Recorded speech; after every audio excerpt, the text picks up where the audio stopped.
experience every moment through our voice.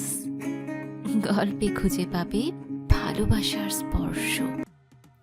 মীরার ভাই বড়সড় এক ধাক্কা খেলো মনে হলো। দাঁড়িয়ে পড়েছে আফরা, অবিশ্বাস্য চোখে নোমানের দিকে তাকিয়ে রইল সে। সময় ব্যয় করলো না নোমান, দাঁড়িয়ে জড়িয়ে ধরলো আফরাকে, ঝরঝর করে কেঁদে দিয়ে বলল, আমার মিরুর কিছু হবে না? বলো, মিহার মতো ওকেও হারাতে হবে না তো? আমি যে বেঁচেই আছি ওর জন্য। ও কি করে এত বড় রিস্ক নিল? আমি কি নিয়ে বাঁচবো? কার জন্য এত লড়াই করছি? আমাকে নিঃস্ব করে সবাই চলে যাবে? আমি একা পড়ে থাকবো এই স্বার্থপর দুনিয়ায়? ভাইয়ের আহাজারি। এতক্ষণের ভেতরে জমা কান্নাটা যেন রিলিফ পেল। বাঁধ ভাঙা পানি নোমানের ইউনিফর্ম ভিজিয়ে দিল। বাম হাত তুলে নোমানের পিঠে ডাকলো আফরা, জড়ানো কণ্ঠে বলল, কিচ্ছু হবে না মীরার, ও ঠিক হয়ে যাবে, শান্ত হন আপনি। এক মুহূর্তের ঘটনাগুলো শরীরে কাটার মতন বিঁধে গেল আফিফের। জ্বলন ধরালো, ভেতরটা ছটফটিয়ে উঠল। ঠোঁট কামড়ে নিজের রাগ নিয়ন্ত্রণ করার চেষ্টা করলো আফিফ, কিন্তু পারল না। দুপা এগিয়ে শক্ত করে চেপে ধরল আফরার হাত। বিস্ময় চাউনিতে আফিফের চোখে চোখ রাখলো আফরা। বেশিক্ষণ তাকিয়ে থাকার সাধ্য তার হলো না, সাহস হলো না আর পুরুষের বাহুতে জড়িয়ে থাকতে। নিজেকে কোনো রকম ছাড়িয়ে নিয়ে আফিফের মুঠো থেকে মুক্ত হলো। কপাল চেপে বসে রইল চেয়ারে। পিনপতন নীরবতা বিরাজ করছে করিডরে। বিছানা আফিফকে টানলেও এক চুল নড়ছে না সে। মনে হচ্ছে সে চলে গেলেই ছেলেটা আবারও আফরার মাঝে নিজের আশ্রয় খুঁজতে চাইবে, যা হতে দিতে তার মন বড়ই নারাজ। সময় স্রোতে ভেসে গেলেও মনের বাইরে সে কখনোই যায় না, যেতে পারে না। নিজেকে তখন মুখোশধারী মনে হয়, মনে হয় দুমুখ সাপের মতো ব্যবহার করছে সে। মন বলছে এক, সে করছে আর এক। নিজের আদর্শ ধরে রাখতে হয়তো এমন দৃঢ়তা। সময় পেরিয়ে গেল 10 মিনিট, ডক্টর এখনো বের হয়নি। এর মধ্যে নোমান শক্ত গলায় বলে উঠল, কি করে হলো? ইট ছুঁড়লে পাটকেল খেতেই হবে। সে ছুরির আঘাত করেছে, বিনিময়ে বুলেটের আঘাত পেয়েছে, হিসাব বরাবর। সরল কণ্ঠস্বর। নোমান অবাক পানে চেয়ে রইল। সে হয়তো আশা করেছিল তীব্র আক্রোশ জন্ম নেবে আদিল মাহমুদের প্রতি, কোনোটাই সে পাচ্ছে না। নোমান আবারও বলল, বোনের ধর্ষক খুনিকে কিভাবে ট্রিট করবে? হেসে উঠল আফরা। আদিল মাহমুদের পরিবর্তে নিজে যেন তার স্বরূপ তুলে ধরছে এমনভাবে বলল, প্রতিপক্ষকে কিভাবে ট্রিট করবে? তুমি শত্রুর হয়ে কথা বলছো আপনার? পেছন থেকে আহিসের গলা শোনা গেল, শত্রুই বটে, তবে তার প্রতিদ্বন্দ্বী, শত্রু নয়। চেয়ারে মাথা এলিয়ে বলল, ধ্রুব, সত্য কথা বলছি। আমি কখনোই আমার প্রতিপক্ষকে আঘাত করে আলো বাতাসে ঘুরতে দিব না। আদিল মাহমুদও দেয়নি। আঘাতের বিনিময়ে আঘাত করেছে। মীরা যেমন গা বাঁচিয়ে আঘাত করেছে, আদিলও তেমন গা বাঁচিয়ে আঘাত করেছে। আমি এতে ভুল কিছু দেখছি না মিস্টার আহিস। একজন ধর্ষক খুনির সাথে তুমি নিজেকে তুলনা করছো? নোমানের তেজি গলা। আফরা কপাল কুঁচকে তাকিয়ে রইল। নোমান যদি মীরার ভাই না হতো তাহলে হয়তো এখন দুটো চারটে থাপ্পড় পড়ে যেত। অযথা চিৎকার চেঁচামেচি মোটেও সহ্য হয় না তাই, তবে এখন হজম করে নিল। দৃঢ় গলায় বলল, তুলনা? আমার সাথে কারো তুলনা হয় বুঝি? খুনি সে তো আমিও মেরেছি।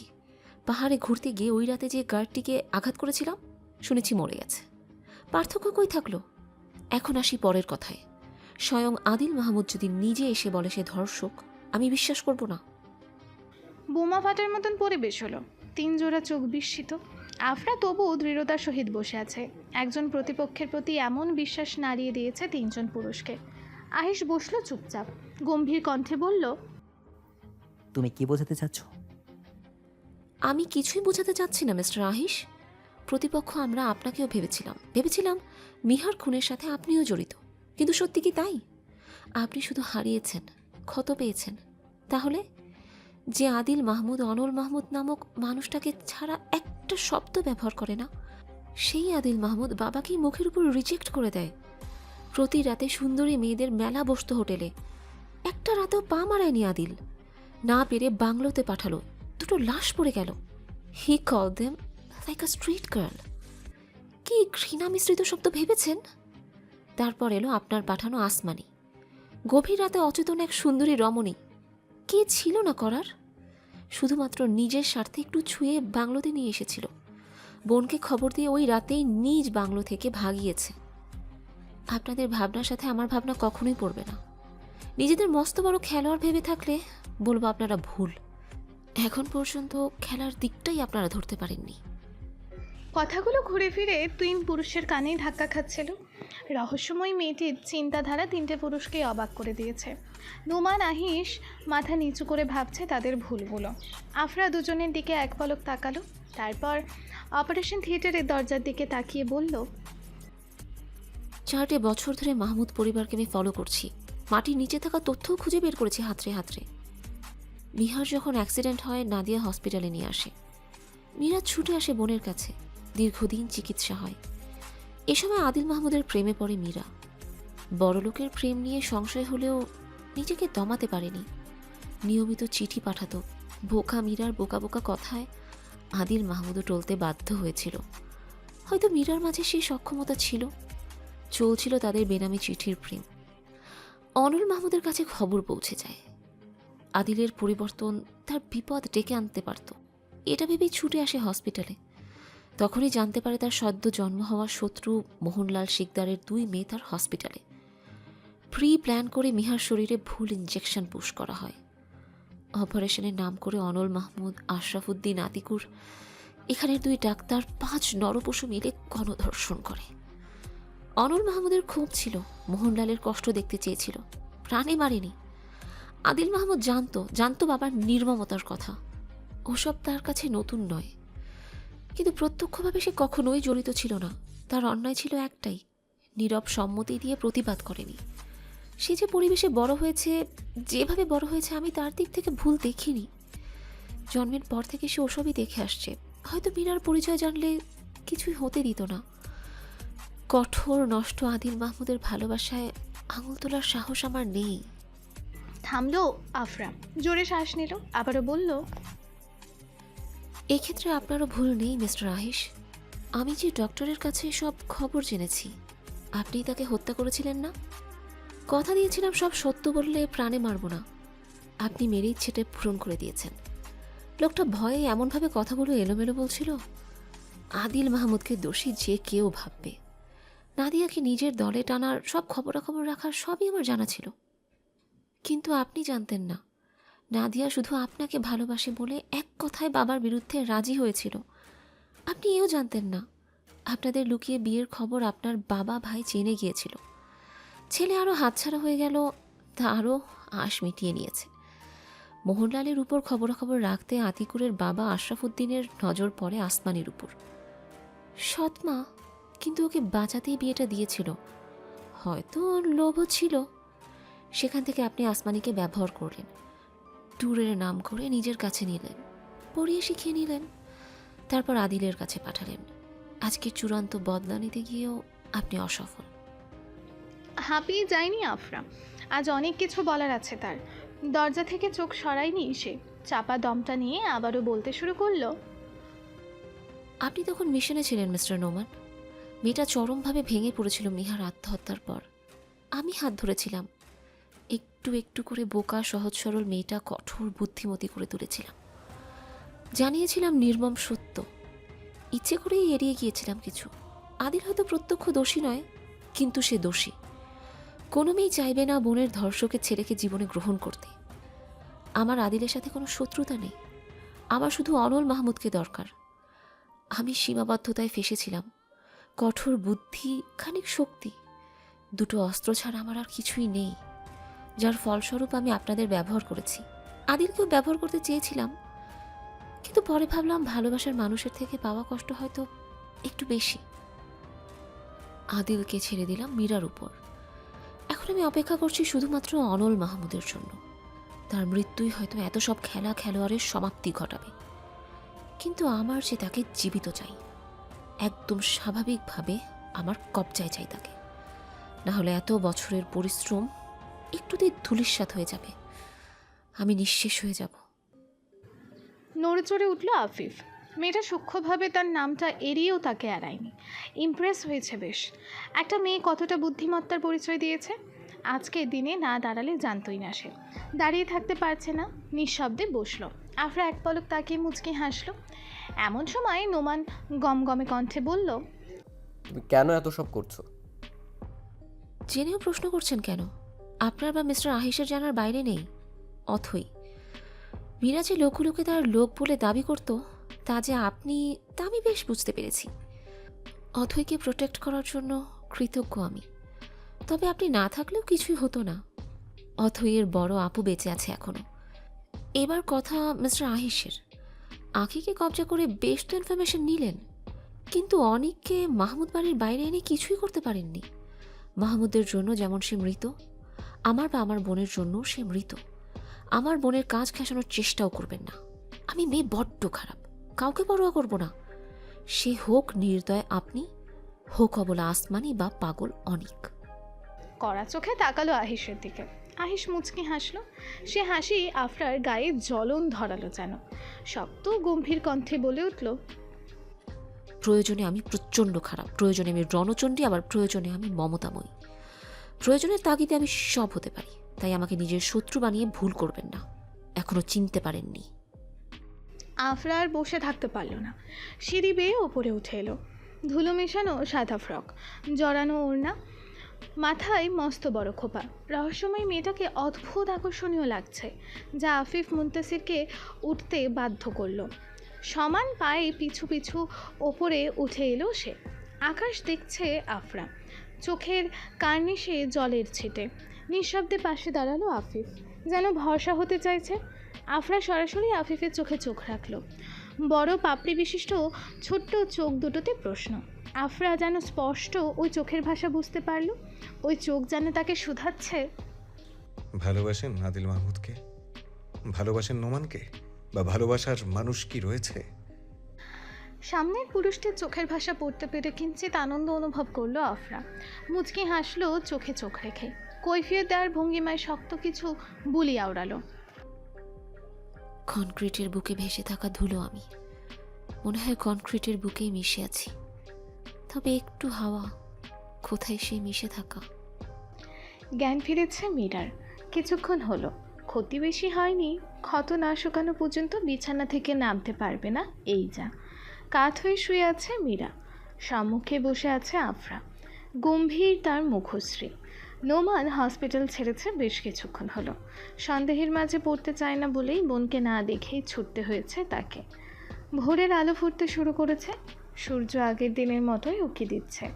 অনেকটা সময় চুপ থাকার পর আফরা গম্ভীর কণ্ঠে শুধালো, বোকামিটা না করলে হতো না? বন্ধ চোখের পাতা কিঞ্চিত কেঁপে উঠল। মুচকি হাসল মীরা। চোখ বন্ধ করেই পাল্টা প্রশ্ন করল, কেমন আছে? কাকে উদ্দেশ্য করে প্রশ্নটি করা হয়েছে আফরা বুঝেছে। তবে নিজের প্রশ্নের জবাব না পাওয়া পাল্টা প্রশ্নের জবাব দেওয়ার আগ্রহ প্রকাশ করল না। মীরা কিছুক্ষণ অপেক্ষা করল। উত্তর না আসায় জেদি মেয়ের নিকট আত্মসমর্পণের ভঙ্গিমায় বলে উঠল, মাঝে মাঝে বোকামির ফল কিছুটা আনন্দদায়ক হয়, মনের স্বস্তি। মিস্টার আহিসের কথা শুনেই তো এমন বোকামি, এতটা অবিশ্বাস? চোখ খুলল মীরা। ওই চোখের ভাষা আফরা বুঝল না। মীরা সময় ব্যয় না করে তৎক্ষণাৎ জবাব দিল, তোর কি মনে হয় মিস্টার আহিস আমাকে প্রভাবিত করতে পেরেছে বা পারে? আফরা জবাব দেওয়ার সুযোগ পেল না। মীরা নিজের মতো বলল, সকালটা সুন্দর ছিল, ঘুম থেকে উঠেই জানতে পারলাম এখন ডক্টর রাত পর্যন্ত হসপিটাল থাকবে। প্রত্যেকদিন 8 বেলা করে তিনি হসপিটাল থাকতো, সারাটা দিন চোখের সামনে থাকবে। খুশিতে আটখানা ছিলাম। খুশিতে ভাটা পড়লো আপায়ের অসুস্থতায়। ডক্টররা 7-5 বুঝিয়ে তৎক্ষণাৎ অপারেশন রুমে নিয়ে গেল। আমাদের বাবাকে খবর দেওয়ার সুযোগই পেলাম না। নার্স এসে খবর দিল রক্ত লাগবে, যা এই হসপিটালে নেই। ছুটে গেলাম অন্য হসপিটালে। 3 ঘন্টা সময় লেগেছে। এই 3 ঘন্টা ওরা আমার বোনের উপর পাশবিক নির্যাতন করেছে। পাশের কেবিন ছিল ডক্টরের পার্সোনাল কেবিন। আমার বোনের আত্মচিৎকার, সম্মান বাঁচানোর ছটফটানি, শত অনুরোধ, নরপশুদের আনন্দ উল্লাস সবটাই ডক্টরের কানে পৌঁছেছে। নির্জনতায় বসে আদিল মাহমুদ শ্রবণ করেছে। চোখ দিয়ে না দেখলেও আদিল মাহমুদ সাক্ষী ছিল। একটা মেয়ের আহাজারি তাকে স্বাভাবিক রেখেছিল। একবারও মনে হয়নি ওই মেয়েটা ওনার বোন হতে পারত, ওই মেয়েটা ভালোবাসার রাজনন্দিনী হতে পারত। একবারও মনে হয়নি কিন্তু বুক কাঁপেনি ওনার। সেই হৃৎপিণ্ড মীরার নামে স্পন্দন দেয়, সেই বুকে মীরার নাম খোদাই করা, অথচ সেই বুকে ছুরি চালানোর অধিকার মীরার নেই। কেন? অধিকার আদায় মীরা শিকদার করতে পারে। ধর্ষণ না করেও আমার কাছে আদিল মাহমুদ ধর্ষক, আমার বোনের খুনি। কিন্তু আমাদের বাবা কিন্তু ধর্ষক নয়, নয় মেয়ের খুনি, সে শুধু মাধ্যম ছিল। তবুও তাকে মরতে হয়েছে, হাসতে হয়েছে মেয়ের বুলেটের আঘাত পেয়েও। আদিল মাহমুদ ব্যতিক্রম হবে কেন? আলাদা বুঝি? আবার দেখো, ভাগ্যের নির্মম পরিহাস বোনের খুনিকেই ভালোবাসতে বাধ্য করে। চোখ বুজে নিল মীরা। অনুভূতি শূন্য সে। এত এত চরম সত্যি বুকের ক্ষতর কথা অনায়াসেই ভুলে গেল মেয়েটি। চোখে কোনো ছাপ নেই, হয়তো আছে, আফরা ধরতে পারছে না। প্রসঙ্গ পাল্টাতে চাইল আফরা, তাচ্ছিল্য কণ্ঠে বলল, তোর ভাই এসেছিল। আমি তোকে আমার ভাইয়ের থেকে দূরে রাখতে চেয়েছিলাম। চাইনি আমার ভাইয়ের একপাক্ষিক প্রেম তোকে বিব্রত করুক, তোর আর আমার সম্পর্কে ফাটল সৃষ্টি করুক। চাইনি কাছে এসে আমার ভাই পুরুক। কিন্তু দেখ, ভাগ্য আবারও আমাদের নৃত্য করিয়ে ছাড়ল। সেই দেখা হলো, জানা হলো, উড়েছেও মনে হয় ও। মেয়েটা আজ এত শক্ত কথা বলছে কেন? গম গম করে পুরো কথা বলে যাচ্ছে। আফরা ভেতরের দীর্ঘশ্বাসকে গোপনে রাখলো। মুচকি হেসে বলল, বন্ধন ভাঙা এত সহজ? সহজ তো। কোনোদিন ভেবেছিলাম তোর আমার দেখা হবে? হয়েছে তো। ভাবনার বাইরে অনেক কিছু হয়। থামলো মীরা, হাঁপিয়ে গেছে কথা বলে। মিনিট খানিক চুপ থেকে আবারও বলে উঠল, ভাঙা গড়ার মাঝেই দুনিয়া, চড়াই উতরাইয়ের মাঝেই জীবন। আমরা তো শুধু নিছক আবেগ। অভিনয় করতে করতে শেষ চলে আসে, তো ও রঙ্গমঞ্চের রং হারায় না। আফরা উঠে দাঁড়ালো। ডক্টর বলেছে বেশি কথা না বলতে, অনেক বলে ফেলেছে। দরজা পর্যন্ত এসে শান্ত গলায় বলল, সে ভালো আছে। আফরা দেখল অসুস্থ মেয়েটার মুখের আধার কিছুটা কেটে গেল। আর দাঁড়ালো না সে, বড় বড় পা ফেলে বেরিয়ে এলো। ভালোবাসা বড়ই জটিল, জটিল তাদের প্রকাশ। এসব তার জন্য নয়। নিশ্চুপ ভঙ্গিমায় শুয়ে আছে আদিল, শূন্য দৃষ্টি তার ঘরের ছাদে। অনুভূতিহীন নির্মল চোখ, নিঃশ্বাসের ধাক্কে ক্ষত বুকটা ওঠানামা করছে। জ্ঞান ফিরেছে অনেকক্ষণ, শুয়ে থেকেও যেন সে শুয়েছিল না।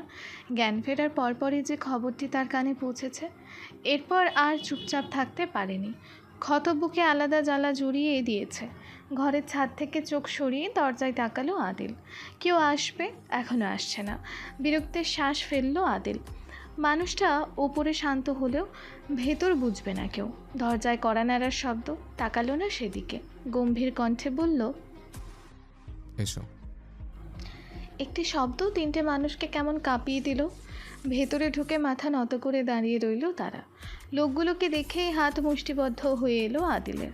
উঠে বসার চেষ্টা করলো, তবে সে ব্যর্থ। বুকটা কেমন টনটন করে উঠল। শুয়ে থেকে প্রশ্ন করলো, পরিকল্পনা কার? উত্তর এলো না। মিনিট খানিক চুপ রইল আদিল। আবারও গমগম কণ্ঠে বলল, আদিল মাহমুদের খাচ্ছ, আদিল মাহমুদের টাকায় চলছ, অথচ হুকুম পালন করছ অন্য কারো। ব্যাপারটা কেমন না? কে হুকুম করেছিল আমার শিকারে হাত দেওয়ার? Answer me. শেষের বাক্য দুটো ততটা না কঠোর শোনালো যতটা আদিলের চোখে ফুটে উঠেছে। রক্তিম চোখ, ভয়ানক দৃষ্টি। লোকগুলোর মাথা নত না থাকলে হয়তো সাহস হতো না দাঁড়িয়ে থাকার। থর থর করে কেঁপে উঠল তারা। বড়সড় ঢোক গিলে একজন বলল, বস, প্রধান। মবিন কি বলেছিল? শান্ত স্বর। একটু আগে যে লোকটি ভয়ানক রেগেছিল, এখন বোঝার উপায় নেই। আরেকজন উত্তর দিল, অপারেশন রুমে ঢুকে মেয়েটার মুখের ভেতর পিস্তল ঢুকে খুন করতে বলেছিল বস। এক পলক তাকালো আদিল। ভয় মিশ্রিত কণ্ঠ তার রাগটাকে যেন দ্বিগুণ বাড়িয়ে দিচ্ছে। শান্ত ও দৃঢ় কণ্ঠে শুধালো, ঠিক কোথায় কোথায় স্পর্শ করতে? গাল চেপে হা করাতে, তারপর মুখে বন্ধ ঠুকাতে, এক্সট্রা পার্টনার দিয়ে গেলে নিশ্চয়ই ঘাট চেপে মাথাটা উপরে তুলতে। Very good. তো কাকে বুলেট ঢুকানোর পারমিশন দিয়েছিল? মোটাসোটা দেহের অধিকারী লোকটি এগিয়ে এলো কিছুটা, বাঁচার আশায় কাঁপা কাঁপা কণ্ঠে বলল, বস, আমরা প্রধানকে বলেছিলাম কিন্তু সে বিশ্বাস করে নাই। আপনাকে আঘাত করেছে দেখেই মরার কথা বলেছিল। এবারের মতো ক্ষমা করে দিন বস, ভবিষ্যতে এমন ভুল হবে না। তুমি নিশ্চয়ই আমার বর্ণনার মতো খুনের পরিকল্পনাটা এভাবেই ভেবে রেখেছিলে। ক্ষমার প্রসঙ্গে গেলই না আদিল। এবারের প্রশ্নে আরও ঘাবড়ে গেল লোকটি। ছলছল করছে চোখ, মৃত্যু যেন নিজের সম্মুখে টের পাচ্ছে। আদিলের প্রশ্নে মাথা নাড়তেই আদিল দেরি করলো না এক মুহূর্ত। পকেট হাতড়ে রিভলভার হাতে তুলে বলে উঠল, চরম ভুল করেছ। আদিল মাহমুদের ব্যক্তিগত ফুলে স্পর্শ করার স্পর্ধা দেখানোর আগে তোমার আত্মকথা করা উচিত ছিল। আমি হেল্পলেস। তিনটে বাক্য মুখ থেকে নিঃসৃত হওয়ার পরপরই একটা বিকট শব্দ। ঘর যেন কেঁপে উঠল। মোটাসোটা লোকটি বাম চেপে মাটিতে বসে কাতরাচ্ছে। সাদা ফ্লোর ইতিমধ্যে রক্তিম হয়ে উঠেছে। গোঙানিটা পছন্দ হলো না আদিলের। দাঁড়িয়ে থাকা লোক দুটোকে ইশারা করতেই লোক দুটো আহত লোকটাকে বের করে নিয়ে এলো কেবিন থেকে। পরক্ষণেই আরেকজন এসে রক্তটা পরিষ্কার করে চলে গেল। নিস্তব্ধ রুম, চোখ বন্ধ করে জোরে শ্বাস নেয় আদিল। উত্তেজনায় বুকের ক্ষতটাতে টান লেগেছে। ডান হাত এগিয়ে এনে ক্ষত ছুঁয়ে দেয় আদিল। শিরশির করে পায়ের তলা, অদ্ভুত ব্যথায় গলা শুকিয়ে আসে। ক্ষততে হাত বোলাতে বোলাতে আনমনে বলে উঠল, তোর নামের জায়গাটাতে ছুরি বসালে রাজনন্দিনী। নিষিদ্ধ তোর নামে আমার ঝরঝরতে হলাম শত ব্যথায়। নিষিদ্ধ তুই যে আমার আপন ক্ষত। অনুভূতিহীন কঠোর নিষ্ঠুর আদিল মাহমুদ আজ জর্জরিত প্রিয়তমার আঘাতে। এমন পরিণতি তো হওয়ার ছিল, তবু কেন ক্ষীণ আশা মনে চেপে আছে। একটু হলেও মন ভাবতে বাধ্য করেছে। চাপা শ্বাস ফেলে রিভলভার পকেটে ঢুকিয়ে নিল। তখনই দরজা খুলে কারো ভেতরে আসার পায়ে শব্দ কানে এলো। তীক্ষ্ণ দৃষ্টি ছুড়ে দিল দরজায়। স্বাভাবিক ভঙ্গিমায় ভেতরে প্রবেশ করলো আফরা। টুল টেনে বসে মুচকি হাসলো। কৌতুক মিশ্রিত কণ্ঠে বলল, দুটো বেড থাকলে ভালো হতো, আরেকটাকেও এখানে এনে ফেলে রাখা যেত। দুই অচল মানুষ একসাথে থাকলে সময়ও ভালো কাটবে। কি বলুন মিস্টার মাহমুদ, ভালো বলেছি না? আপনি চাইলে আমরা তিনজনও হতে পারি, সময় তখন দ্বিগুণ ভালো কাটবে। কি বলুন মিস আফরা, ভালো বলেছি না? ভ্রু চেয়ে ঠোঁট বাঁকালো আফরা। অসুস্থ তবু তেজহীন নয়, ঠোঁটের কোণে লুকিয়ে থাকে জবাব। নিজেও বা কম কিসে? চাপা হেসে বলল, তৃতীয় ব্যক্তি ঢুকাতে চাচ্ছেন? আদিল মাহমুদ কখনোই দুজন ছিল না, তৃতীয় ব্যক্তি আসবে কিভাবে? মুচকি হাসলো আদিল। আফরা উঠে দাঁড়ালো, গম গম কণ্ঠে বলল, আপনার বাবাকে একটু সাবধান করে দিবেন। বিড়ার দিকে হাত বাড়ালে খপ করে সেই হাত ভেঙে দেওয়ার সাধ্যি এই আফরা ইবনাতের আছে। বেরিয়ে এলো আফরা। আদিল কপাল কুঁচকে আফরার যাওয়া দেখলো। পরক্ষণেই ঠোঁট কামড়ে ভাবতে থাকলো কিছু। সে কি বিশ্বাস করে ঠকে যাচ্ছে, নাকি খেলা চলছে অন্য রাউন্ডে? আফিফের কেবিনে হুলস্থুল কাণ্ড। ভোর থেকে দুটোই একে অপরের পেছনে লেগে আছে। কথায় কথায় ঝগড়া দুজনের স্বভাবে পরিণত হয়েছে। নিজ বেডে বসে রাগে ফুঁসছে জিয়াউল। পুচকি একটা মেয়ে তাকে থাপ্পড়ের ভয় দেখায়, এটা যেন সে মানতেই পারছে না। বসের ভয়ে কিছু বলতেও পারছে না সে। অন্যদিকে চুপচাপ বসে আছে অনান। একটু পর পর জিয়াউলের রাগ বাড়িয়ে দিয়ে গা জ্বালানো হাসি দিচ্ছে। আফিফ সবই লক্ষ্য করেছে, তবে আজ দুজনকে থামানোর শক্তি পাচ্ছে না বা ইচ্ছে নেই। সকাল 7টা হয়তো বাজে। একটু পরেই নার্স চলে আসবে খাবার ঔষধ নিয়ে। কে একটা মনে করে উঠে দাঁড়ালো আফিফ। বালিশের নিচ থেকে ফোনটা নিয়ে ওয়াশরুমে চলে গেল। দুজনের সুযোগ পেয়ে গেল যেন। জিয়াউল উঠে দাঁড়িয়ে বলে উঠল, এক থাপ্পড়ে মেয়ে শহর ঘুরিয়ে আনবো। তুমি জানো আমি তোমার কত বড়? তোমার সাহস হয় কি করে থাপ্পড় দেখানোর অসভ্য আদিবাসী? এই খবরদার, আদিবাসী বলেই ব্যঙ্গ করবেন না। তাদের মাঝে আপনাদের মতো অত প্যাঁচ নেই। অসভ্য তো আপনি, বেয়াদবের হাড্ডি। তেড়ে এসে কথাটা বলতেই জিয়াউল হেসে উঠল। অনান চোখ ছোট ছোট করে তাকিয়ে হাসতে হাসতে বলল, না, প্যাচ থাকবে কেন? টাকার বিনিময়ে আদিল মাহমুদের চামচা হয়ে যায়, আবার প্যাচ নেই। একদম চুপ থাকো আদিবাসী। না চিনি কথা বলবে না মিস্টার খালেদা জিয়া। শুধু টাকার বিনিময়ে কেউ এতটা রিস্ক নেয় না। যে প্রতিবাদ করেছি তাকেই প্রাণ হারাতে হয়েছে। জীবন কি এতই ঠুনকো? কি করার ছিল তাদের? দাসত্ব মানা ছাড়া। আপনি কিছু করতে পেরেছেন? হসপিটাল এসেই না আটকে আছেন? বাহাদুরি দেখাবেন না আমাকে। এই অনান কাউকেই পরোয়া করে না। একদমে কথা বলা শেষ করে বসলো অনান। মনটা অতীতের ডাক দিয়েছে। জিয়াউল নিশ্চুপ পানে কিছুক্ষণ তাকিয়ে রইল আধারে ঢাকা মুখটার দিকে। তারপর নিম্ন স্বরে বলল, সরি আদিবাসী, আমি সেভাবে বলতে চাইনি। চোখ রাঙিয়ে তাকালো অনান। জিয়াউল কিছুটা থতমত খেয়ে মুখটা ছোট করে দৃষ্টি ঘোরালো। অনান নিঃশব্দে হেসে চেঁচিয়ে বলে উঠল, কোবাঞ্চয়। এই সময়টা প্রকৃতির মাঝে শরীরচর্চায় ব্যস্ত থাকেন নুরুল আলম সিদ্দিকী। আজও তার ব্যতিক্রম হয়নি। তবে মনটা আজ খুব আনমনা হয়ে আছে। অনেক দিন ছেলের সাথে কথা হয়নি। দুদিন ধরে জিয়াউলটাও তাকে ফোন করছে না। সাহস করে আগ বাড়িয়ে ফোন দিতেও পারছেন না তিনি। কোনো অবস্থায় আছে কে জানে। ভেবেছিলেন আজ ফোন না এলে ছোট্ট একটা বার্তা পাঠাবেন। তবে অপেক্ষার অবসান সকালেই হলো। ছেলের ফোন পেয়ে কিঞ্চিত সময় অপচয় করলেন না। রিসিভ করে বলে উঠলেন, ঠিক আছো আব্বা? সে আমি ঠিক আছে আব্বু, তবে তোমাকে ইমিডিয়েট বান্দরবানে আসতে হবে। ঠিকানা সেন্ড করে দিব, সরাসরি সেখানে চলে আসবে একা। বিচলিত হলেন নুরুল আলম সিদ্দিকী। বান্দরবন নামটা শুনেই শরীর কেমন কেঁপে উঠল। ছেলেকে বুঝতে না দিয়ে প্রশ্ন করলেন, এনিথিং রং আফিফ? এখানে ঠিকটা কোথায় আব্বু? নতুন করে বেঠিক খুঁজে কোনো ফায়দা নেই। আমি রাখছি, চলে এসো, সাবধানে আসবে একা। ফোন কেটে দিয়ে ফুস করে শ্বাস ছাড়ল আফিফ। পরিকল্পনাটা সম্পূর্ণ পরিবর্তন করে ঠিক করলো কি না তা আজ রাতে বোঝা যাবে। এই সময়টুকু কতটা উত্তেজনায় থাকতে হবে কে জানে। ওয়াশরুম থেকে বের হয়ে আফিফ কোনো দিক না তাকিয়েই বাইরে চলে যায়। হসপিটাল থেকে রিলিজ ফর্ম তুলতে হবে। রিসেপশন পর্যন্ত আর যাওয়া হলো না আফিফের। আফরার মুখোমুখি হয়ে গেল। মেয়েটা এখনও সেই সাদা ময়লা ড্রেসেই রয়েছে। মুখটা কেমন শুকিয়ে গেছে। আফিফ এগিয়ে গিয়ে গম্ভীর কণ্ঠে বলল, ফ্রেশ হননি নিশ্চয়ই? করিডোরে দাঁড়িয়ে বাইরের মানুষের আনাগোনা দেখছিল আফরা। কেউ কেউ প্রিয়জনদের দেখতে আসছে, কেউ বা প্রিয়জনদের হারিয়ে চলে যাচ্ছে, আবার কেউ কর্মক্ষেত্রে। সব তলার মানুষের আনাগোনা, কোনো ভেদাভেদ নেই। ভেদাভেদ নেই বলা হয়তো ঠিক হবে না। পোশাক আর হসপিটালের বেড দেখে ভেদাভেদ স্পষ্ট হয়ে ধরা দেয়। নানান আনমনা ভাবনার মাঝে কারো কণ্ঠস্বর অবাক করেছে তাকে। আফিফকে দেখে নিম্ন স্বরে জবাব দেয়, প্রয়োজন মনে হয়নি।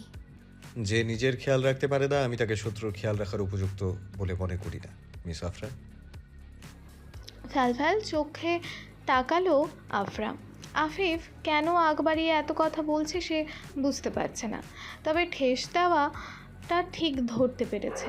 কাট গলায় বলে উঠল, আপনার মনে করায় বা না করায় আফরা আপনাদের কিছু যায় আসে না মিস্টার আফিফ মুন্তাসির।